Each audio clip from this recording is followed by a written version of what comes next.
Hey everyone, thanks for tuning in. My name's Nikki LaFoyle and welcome to day 4 of the Craftsy Sustainable Stitches series, where different instructors teach different reusable projects that use up your fabric scraps, upcycling, mending projects. So be sure you check out the previous videos in the series, and tomorrow on the last day of the series, Katrina Walker is going to be teaching you how to make a tea cozy that looks like a kimono top. So that's super cute. Make sure you tune in for that. But in this video, I'm going to be showing you how to make these reusable fabric gift bags. They are super cute and they're super sturdy. So a lot of times with those disposable gift bags you'll buy, technically they're reusable for like 1 or 2 times, but the handles might break, they might tear, they'll get crinkly and they won't look good anymore. But these bags are super sturdy. We're using interfacing in the outer and the lining fabric. So give them as a gift to somebody and they can regift them and regift them and regift them. Or honestly, they might just like to keep them for something in their house because they are super cute and super handy. So it really is like giving 2 gifts in one. There is a PDF for you to download for this project. There'll be a link underneath this video. So if you haven't grabbed that PDF, make sure you do that. And you'll have that for reference. It's got the supplies list and the full instructions for this project, dimensions for all the fabric pieces and everything like that. But I am going to be going through all of the instructions here in this video. And if you are watching live, you can, if you have any questions, type those into the comment section and I'll see those and get any questions answered for you. Or if you just want to say hi, let me know where you're watching from. Let me know what fabrics you will use to create your gift bags. I would love to hear from you. So make sure you download that PDF and let's take a look at some of the features of this bag because there are a couple of cool features that I want to bring to your attention. So here at the corner, we have, it's not a typical boxed corner. So in a boxed corner, the seam will go all the way down to the bottom. But here we have this cool like triangle feature here, which just makes it a little bit different. And I'll show you, of course, how we achieve that. And the other neat thing is at our handles. So for the handles, of course, you could use grosgrain ribbon, twill tape, webbing, something like that. But I really like using fabric for the handles. It creates a nice look and it also gives you the opportunity to do some top stitching. So I have some top stitching lines here. Top stitching is one of my favorite ways to add detail to a project. And in this one, you might be able to notice I use the Sulky Blendables thread. So you can see here, we've got some red, we've got some green, and we've got some white. So it's a variegated thread. So you get a subtle effect there, just something that makes it a little bit different. And it looks really nice on a fabric that is a little bit more solid. So I've got my dark blue and some green here, which is why I use, this is my lining fabric for the bag I'm making in this video. I thought it would pop a little bit better on that fabric than this pattern. I thought it'd get a little bit lost in that. So those are really cool. It's a really cool thread that, and again, that's the Sulky Blendable. So let me show you some of the colorways here. Okay, isn't that beautiful? So you can go on sulky.com and here's my Christmas one. So we've got green, red, and white in there. So go on sulky.com, check those out. And Sulky has sponsored the Sustainable Stitches series. So for the week of the series, they have 35% off all of their individual threads. It's just site-wide. You don't need a discount code or anything. The sale price is already on there. So definitely check those out. And I have used the 50 weight cotton thread for all of my construction seams as well. And they have a gajillion beautiful colors of those. So check those out. It's kind of like if your fabric stash is getting out of control, for me, thread is almost the same thing. They're just so beautiful. So definitely check those out. And we have some people saying good morning. Hi from Alabama. Hi, Susan. Illinois. Debbie in Illinois. Lindsay in Cincinnati. Teresa, good morning from Kansas. And Christy, hello, another from Illinois. Hello, everyone. Thank you so much for joining. Karen, also in Illinois. Many Illinois people here. So let's dive into this tutorial here. So for the tutorial, I am creating this little size bag. So we have a 6x6 bag and our corner is 3 inches. So we have a 3-inch wide boxed corner here. And in the PDF that's available to you, I give different dimensions for the fabric pieces to create different sizes of bags. So you can create some different sizes for different gift giving needs, but they're all going to be 3 inches wide. So they all have the same boxed width. And the handles are all the same size. You can make the handles longer. That's a really easy change to make to this. And no matter what size you're making, the instructions are going to be the same. The process is all the same. So let's take a look at what we need here. So for this size, I have my 10 by 16 pieces. So my outer fabric and my lining fabric, 10 by 16. And then we want to fuse your interfacing to the wrong side. And I have used, I say medium weight in the supplies list. It's kind of up to you. I like how sturdy that medium weight interfacing makes this. And I used Pellon Decor Bond 809 for the outside. And then for the lining fabric, I did use something a little bit lighter weight. So you can kind of play around with the different interfacing combinations, but you can tell the interfacing, it changes the hand a little bit. So this one is a little bit lighter weight than this. But the Decor Bond 809 makes it really nice and sturdy and stiff. And using something lighter weight on the lining, just it's stiff enough without kind of going overboard. So fuse your interfacing to the wrong side of your body panels and then set that aside. And for your handles, we have 3 by 10 strips of fabric for your handles, and the interfacing is 2 by 10. So you want to center the interfacing on the wrong side of the handles to fuse them. And then let me switch over my camera here so you can see my workspace.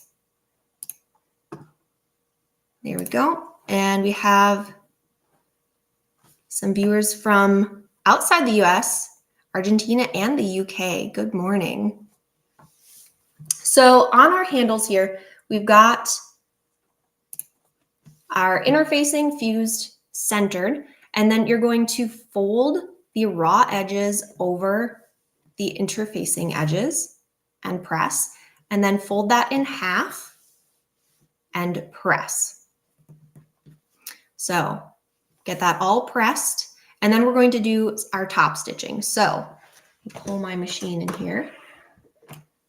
And the Sulky Blendables thread is a 12 weight thread, so it is a little bit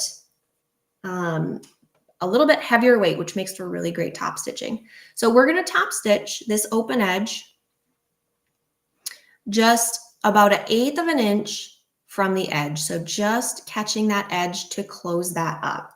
And when I'm top stitching, I like to have my stitch length a little bit higher. So my machine defaults to a 2.5 millimeter stitch length. I like to increase to a 3 millimeter length for my top stitching. So I'm just holding this in place and letting the feed dogs pull it along so I get nice straight top stitching.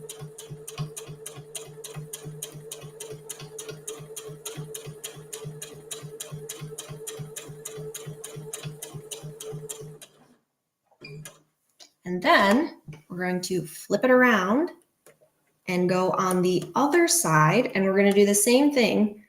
So this is purely decorative now, just to give us some symmetry here. and to make sure we get some beautiful top stitching. We're doing the same thing on the other side, just about 1/8 of an inch.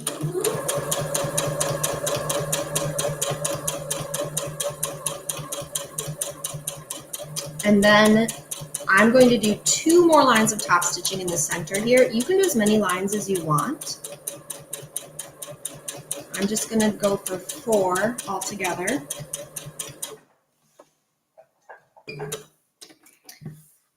All right, and then you want to, I'm going to just use the edge of my foot. I'm aligning the edge of my foot with the edge of the strap, and that's going to evenly distribute my lines of stitching along this strap. But you can kind of measure and mark if you want to, or you can just kind of eyeball it. You don't need to be perfectly equidistant. We got some Midwesterners here. Marsha from Michigan. I'm also in Michigan. Sonia from Minnesota and Donna from Wisconsin. Good morning, everyone. And then I'm flipping this around and again, aligning the edge of my foot with the edge of my fabric for my last line of top stitching.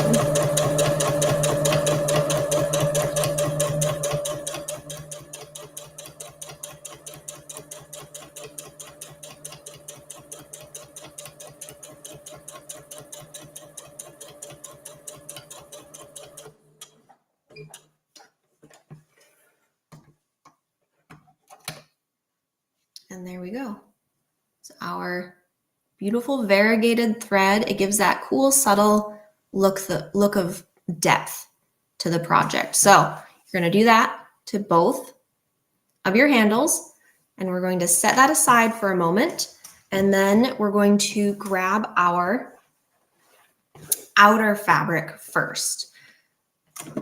Scoot this over. So your outer fabric, we're going to start by folding this in half with wrong sides together, which feels weird, but there's a reason for it. So we're going to fold this, matching your raw edges.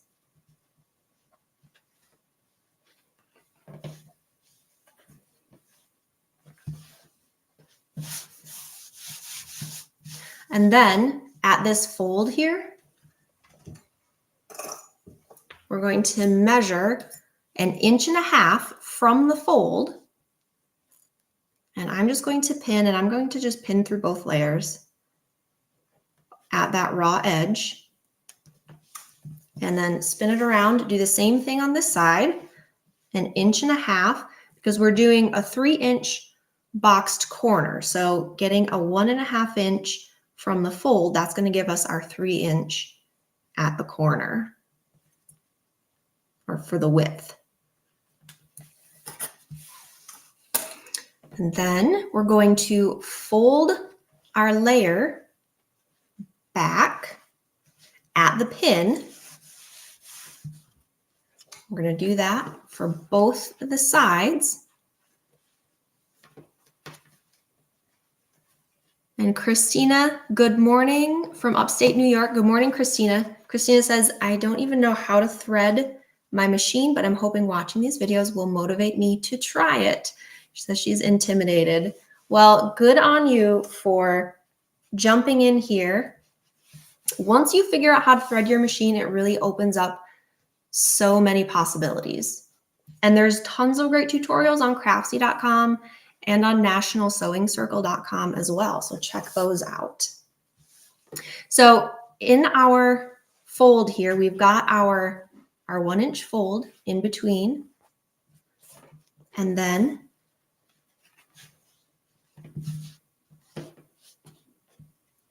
I'm going to put a couple pins right here and on this side.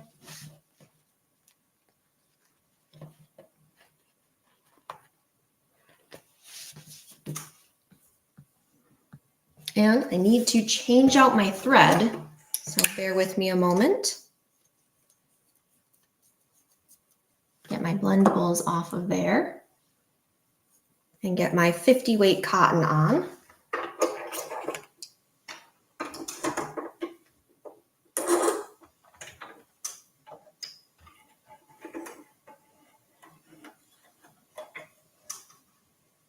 When you are first starting out sewing, Christina, it does seem intimidating.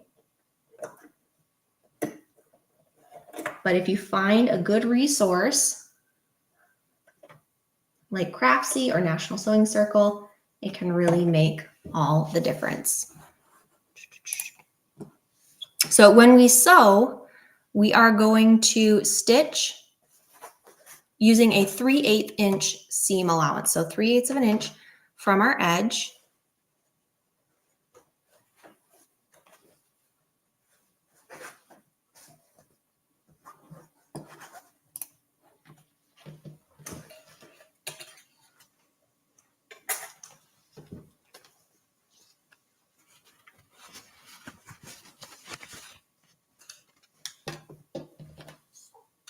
And we're just going to sew all the way down our side seams.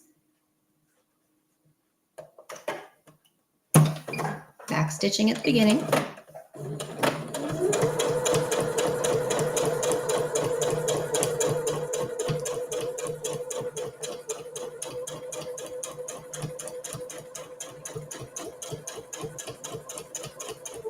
And back stitch at the end.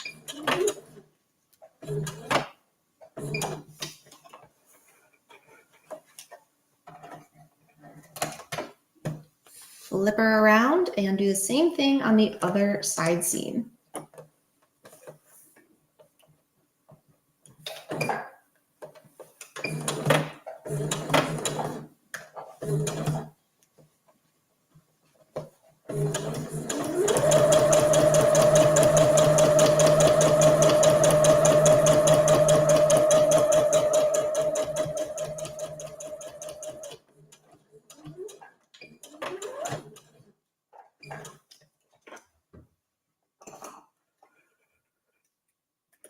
All right, and I always like to press open my seam allowances before I move on to the next step. It helps us with the next steps just by making sure everything is nice and flat.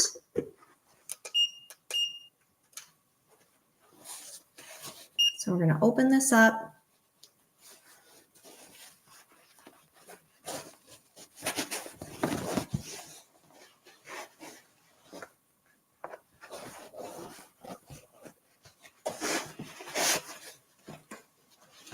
A lot of times you might be excited to get to the next step in the process and skip pressing your seams. I'm just going to go like this.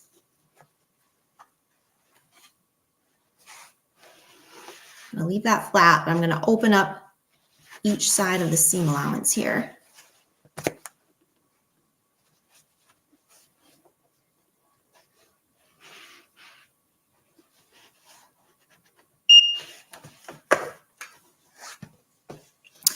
Denise, yes. So for my outer fabric, I used Pellon. It's is the brand, and the type is called the Corbond 809. So it's a fusible medium weight interfacing. It gives a nice crisp feeling to these bags. And then for the lining, I used something a little bit lighter weight. I think it was also Pellon. I think it was a Pellon, maybe a featherweight or sheer weight. I don't quite remember. Hello, Michelle. Hello, Sandy. Thanks for tuning in. Okay, so once we get our seam allowances pressed open, we're going to fold this right side out so you get to see these corners and how these corners get created. It's pretty fun to turn this right side out.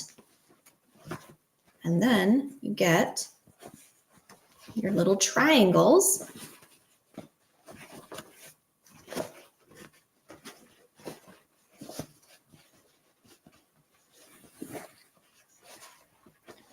So there's the outside of my bag, my little triangles. So we're gonna take this, actually, let me scoot this out.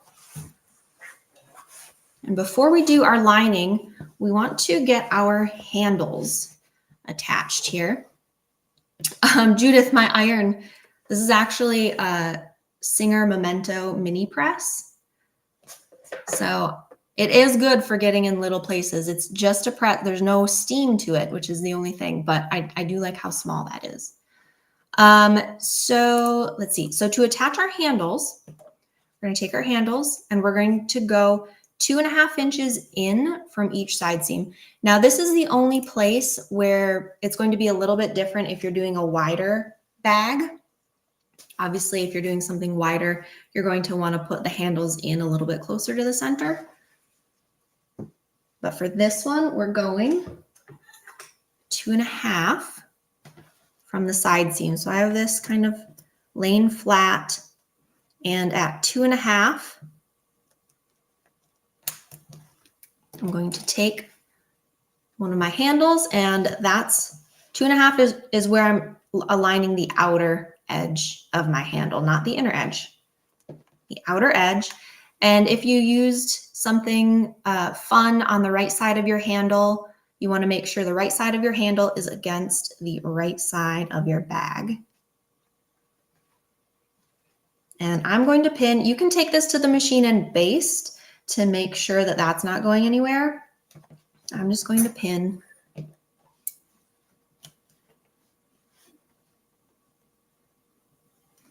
And 2.5 inches from the other side.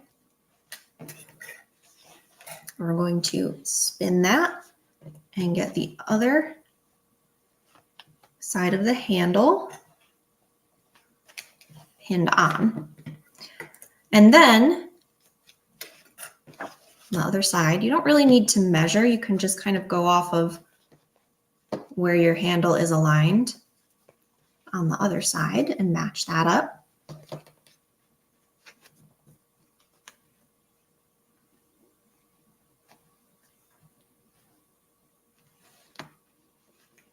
So pin or clip so that your handle raw edges and the raw edges of the bag are aligned.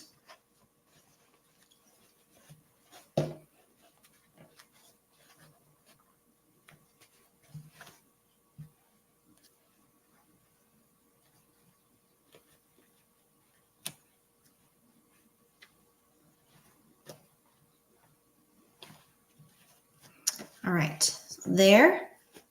Got our handle on our bag, and we're going to set this aside real quick, and we're going to work on the lining. And Rosemary says, I imagine this can be easily sized up for a tote bag. Absolutely. As soon as you know, you might have to do a little bit of, experimenting with the different sizes. If you want the box to be wider here, you can play around with that, and keep in mind that if you're changing the size of the box, some of this, this width is getting taken away from the height of the piece of fabric that you cut. So it has to then get turned into the bottom. So yeah, absolutely play around with that. Play around with the sizes and use that, the little triangle box corner technique for other projects as well. So we're taking our lining fabric, we are folding it in half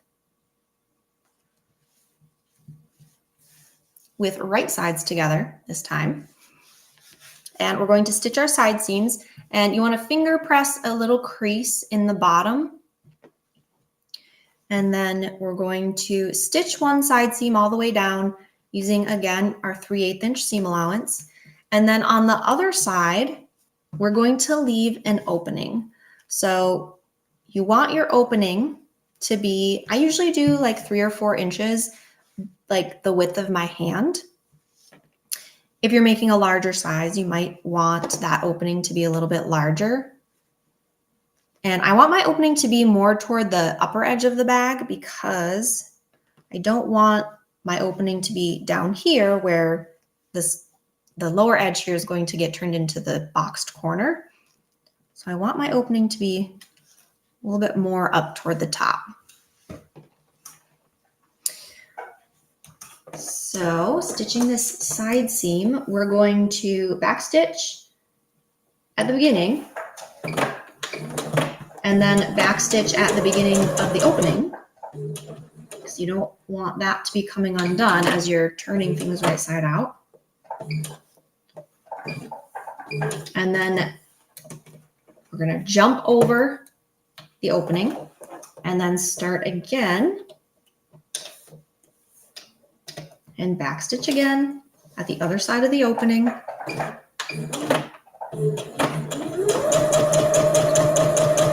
And we're going all the way down. And you could definitely use the same like triangular boxed corner technique that we used for the outer bag, but that keeps a little bit of the bulk in the corner. So we're doing a more traditional boxed corner for the lining so that we can cut some of that extra fabric away.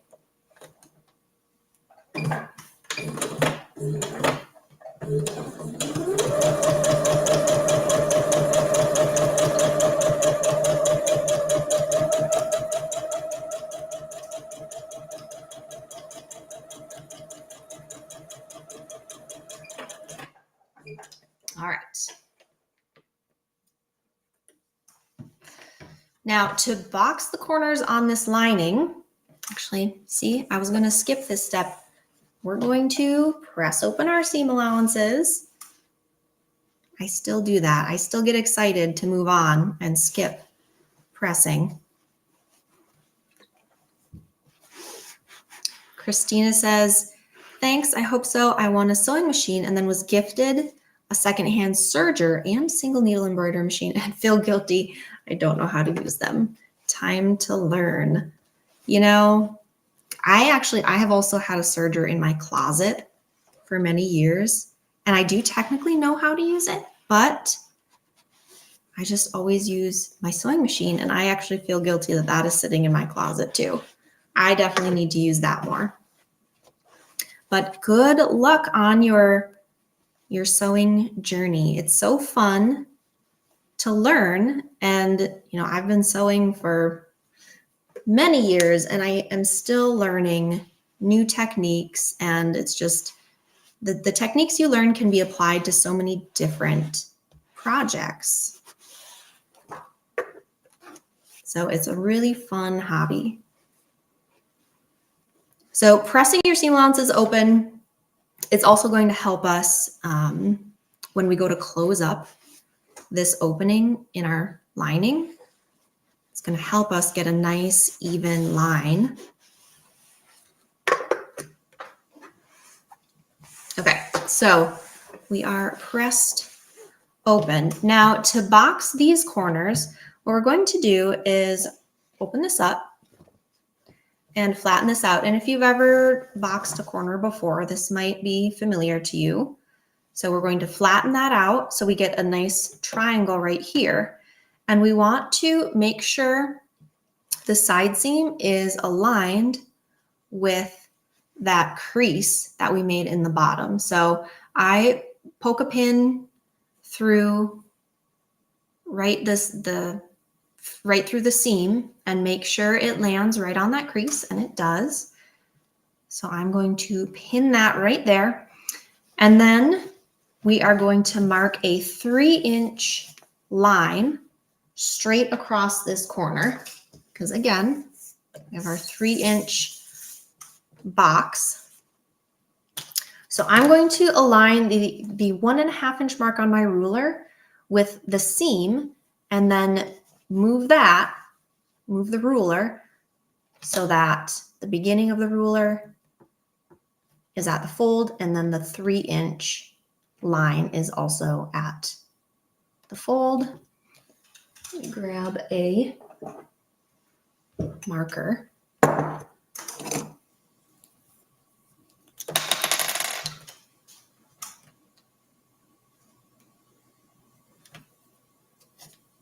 Mark myself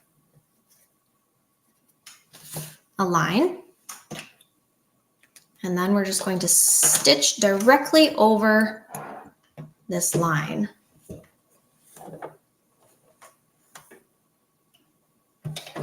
Back stitch, beginning and end.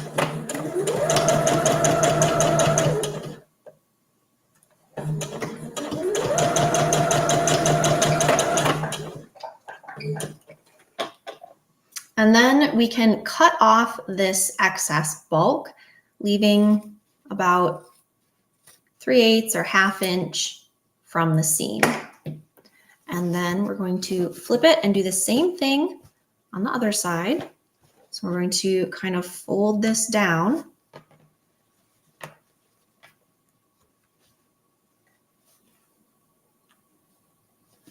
Check that we are even. There we go. Make sure that side seam aligns with that lower edge crease. We're going to go align my 1.5 inch with that center seam, or with that side seam. And then make sure your 3-inch mark is at the fold and the start of the ruler is at the fold. So we get a 3-inch box on our corner. So it's going to fit perfectly in the outer bag.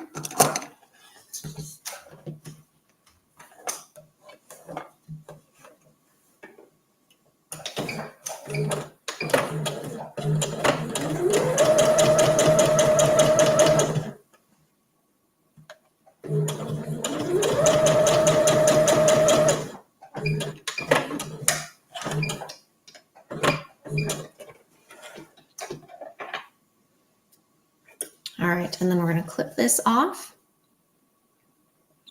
Christina asks, do you prefer to use pins or are clips easier / better? That is really a personal preference. It also actually does kind of depend on what material you are working on. If a material is able to be pinned through, I prefer pins just because I know that they are going to hold exactly where I want them to hold. But if you are sewing with a material that is too thick to be pinned through, like if you have a really, really thick interfacing, like a Peltex, or if you are using faux leather or vinyl, something that you don't want to put pinholes through, clips are good for that. So we have our lining. We have our corners are boxed, so we have dimension there. Now we get to put the whole thing together. So we're going to take our outer bag, tuck it inside of the lining. Might have to finagle it in there a little bit, but if you use the same seam allowances on both, it should fit together. So make sure your handles get tucked in between the layers. Juanita says, adorable, great stash buster. It really is. If you're using, or if you're making a small size, the fabric requirements are really little. And even if you're making a larger size, you can use some of your fabric scraps for the handles. And then you'll have something useful. So we're tucking our lining and our bag right sides together. And we want to align the side seams at the side. So I'm going to put a pin in there, put a pin in on this side, and then just make sure the raw edges are aligned all the way around the upper edge.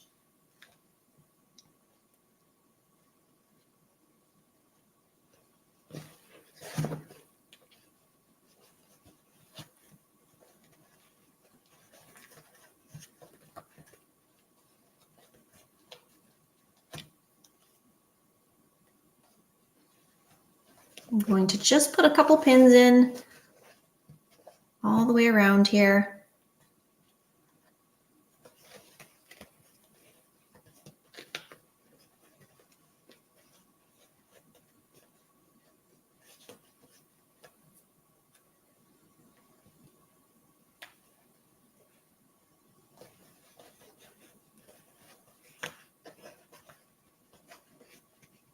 All right. And again, we're using a 3/8 inch seam allowance. And if you're making this small size bag, it might be easier for you to remove your machine bed.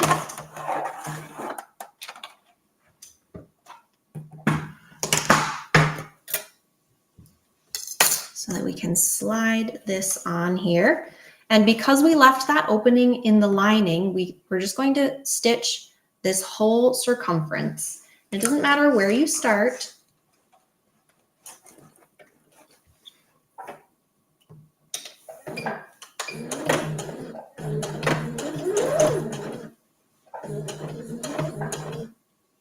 I'm just going to kind of go slow and make sure I spin this around.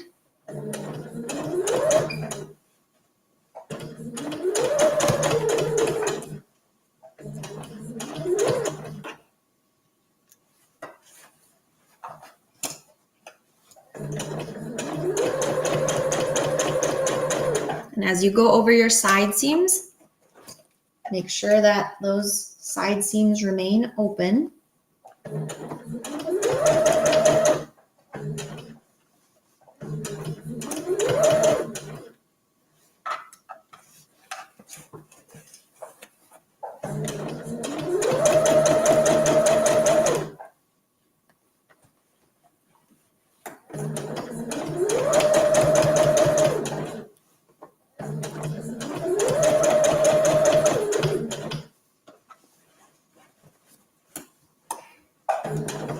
I love these projects because it's so fun to create different bags for different occasions. So you saw my one bag was Christmas themed, and the other little bags I've made are they're kind of Eastery colors. They'd be great for birthday gifts as well. I have a daughter, so we're typically giving birthday gifts to girls. So, which makes it really fun to be able to get fabrics for some really bright colored gift bags. Rosemary asks, will this tutorial be available for later view as recording somewhere? Yes, it will. You will be able to watch this video again as needed.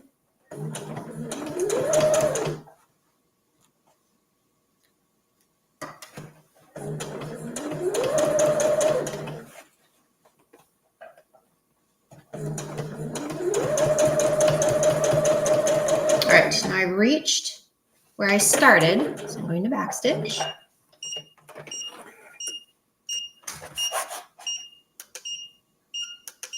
My iron's turning off on me. All right, now we get to reach in the opening that we left and start pulling things right side out. So just a little bit at a time. I do too, Sandy. The outside triangle corners are just kind of a nifty, unique thing. Normally, when you see boxed corners, it's just, your typical boxed corner. So this makes it a little different.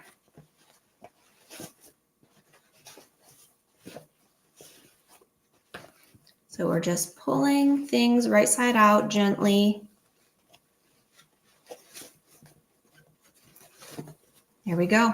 Now, once we get our bags right side out, before we go to tuck our lining back down in, we need to close up our opening.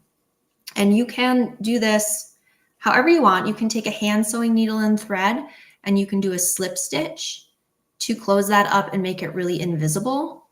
But I'm just going to bring this over here and top stitch the edge. It won't be that visible. It'll be on the inside of the bag anyway.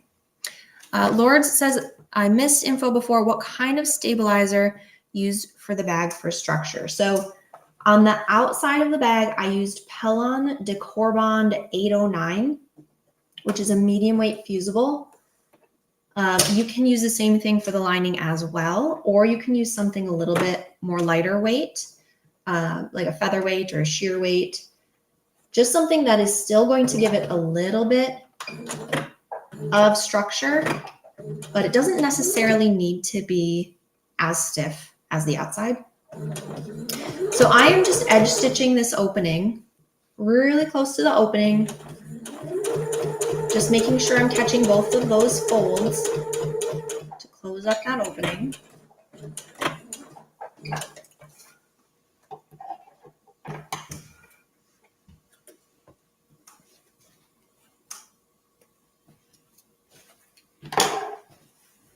So we've got that stitched shut. And then we are going to tuck that lining down inside.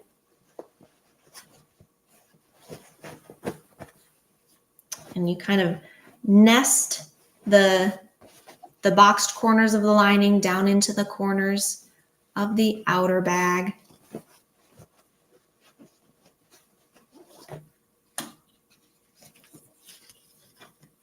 So it is taking shape and it is so cute.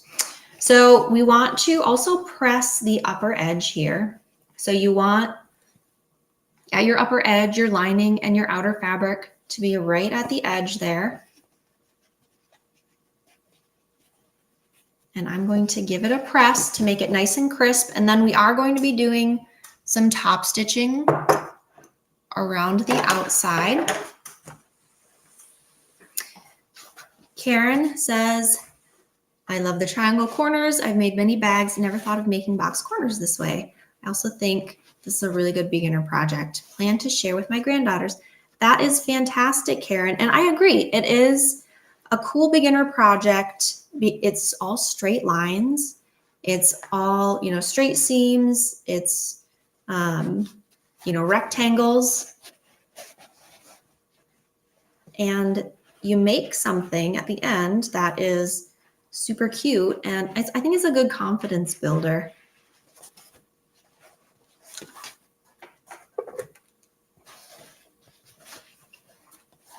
So to get your fabric to come right to the edge here, you can kind of roll it in your fingers to make sure you're not accidentally pressing any fabric down in between that seam. So making sure it's right up at the edge.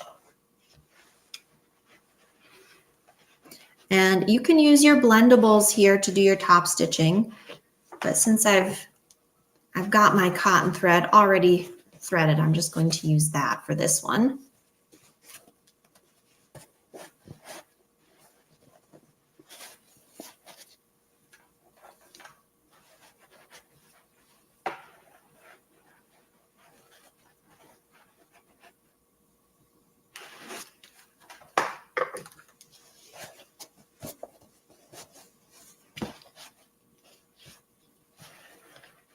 All right, I'm going to press just a little bit more right here, and then we're going to be good to go. So when we top stitch this upper edge, we're going to go, again, kind of like how we did on the handles, go right about 1/8 of an inch below that upper edge, and we're going to go all the way around. So I'm going to bump my stitch length up again. So bump it up to 3 millimeters, which is what I like for my top stitching. And I'm leaving my machine bed off so that I can just slide this up over the machine. And we're going to go just edge stitching, just about 1/8 of an inch. And I am not back stitching actually as I'm top stitching, because this is going to be such a visible line of stitching. Sometimes when you back stitch, it makes like a little lump of thread. So instead of back stitching, I'm going to pull my threads to the wrong side when I'm done and just tie them off manually.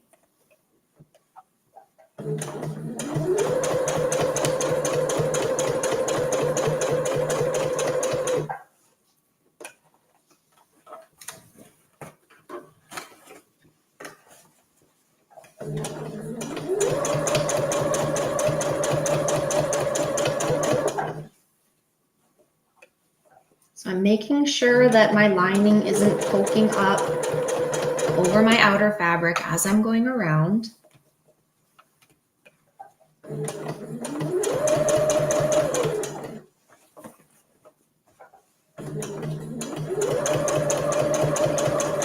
And go slow if you need to. There's nothing wrong with that. Lower your stitching speed if you need to get nice, even top stitching.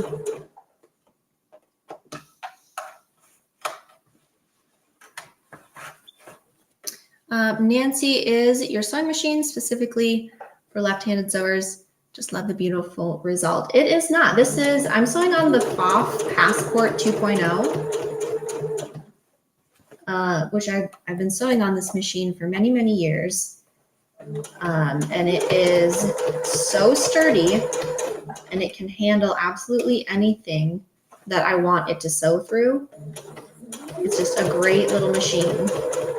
So as I'm approaching where I started, I'm not going to backstitch again. Going to pull my thread out. So I'm leaving myself some long thread tails since I'm going to be tying this thread off. And on the inside, so I'm going to take my bobbin thread and I'm just going to tug so that my top thread comes through. So I'm using a pin to get that loop and just pull that thread to the wrong side or to the lining side. This is how I like to tie my threads off a lot of times.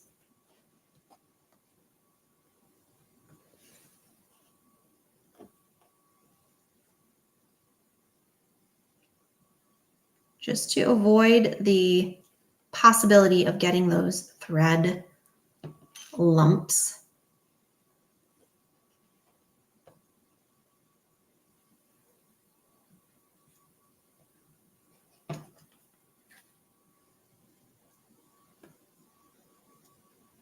There we go. So we have all 4 thread strands on the lining side, and I'm just going to kind of tie them all off together.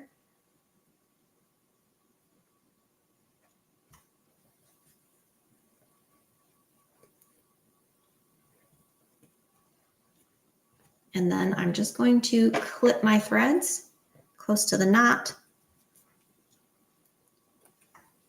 Clip my other threads that I've got. Clean that up. And then we have our beautiful finished gift bag. So we have our nifty little details, and our bag is super sturdy and strong. You could reuse this guy forever. And not only for gift giving, honestly, but for just kind of keeping things in. For as a tote bag, as we were talking about earlier, the larger ones especially. If you make some longer handles, you could use that for a tote bag, absolutely. Anne asks, which foot are you using? I'm just using my all-purpose foot. So I know I talked about earlier aligning the edge of the foot with the edge of the handle. That does depend on what width your foot is. So I used my foot to align to get equidistant lines there, but I'm just using my all-purpose sewing foot on my FOF machine. So there we have our gift bag. Thank you all so much for tuning in. Thank you for all your questions and your comments. And if you haven't already, make sure you download the PDF. There's that link just under the video that has the supplies list and the full instructions for our bags and dimensions for different sizes of bag. Sandy says less than an hour, definitely going to make this bag. Thank you very much. Thank you, Sandy, for tuning in. Yeah, it comes together really, really quickly. So you can buzz some of these up in different fabrics, and people love getting a gift in a handmade gift bag, fabric gift bag. It makes your gift that much more special. So make sure you check out selkie.com as well for the blendables thread and for all their beautiful threads. 35% off until tomorrow at midnight for the Craftsy Sustainable Stitches series.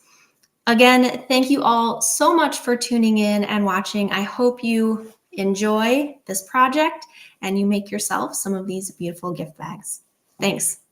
Bye.